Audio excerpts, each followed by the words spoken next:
ఈ విషయాలు కానీ మీరు జాగ్రత్తగా తీసుకుంటే ఇక నుంచి మీరు ప్రార్థన కూడా అలా చేయటానికి మీరు మందిరంలో ప్రారంభం చేస్తే తప్పకుండా క్రమముతో కూడినటువంటి మీ ప్రార్థన దేవుడు ఆలకిస్తాడు, సంతోషిస్తాడు, ఆమేన్ అంటాడు. దేవునికి స్తోత్రం.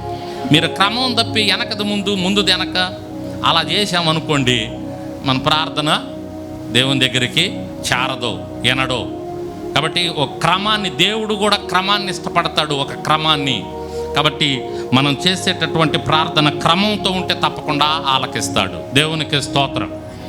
ప్రారంభం ఎలా ప్రారంభిస్తున్నాడో చూడండి. దావీదు ఎలా ప్రారంభం చేస్తున్నాడంటే, అయ్యా యెహోవా, నీ కోపం చేత నన్ను గద్దించబాక, నన్ను శిక్షించబాక. ఇది మొట్టమొదట. రెండోది, నేను కృషించి ఉన్నాను, నన్ను కరుణించు.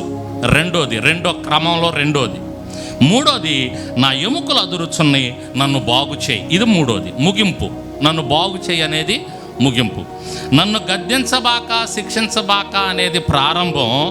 నన్ను కరుణించయ్యా అనేది ఆ క్రమంలో చేసేటటువంటి ప్రార్థన మధ్యలో, ముగింపులో నన్ను బాగు చేయయ్యా. దేవునికి స్తోత్రం.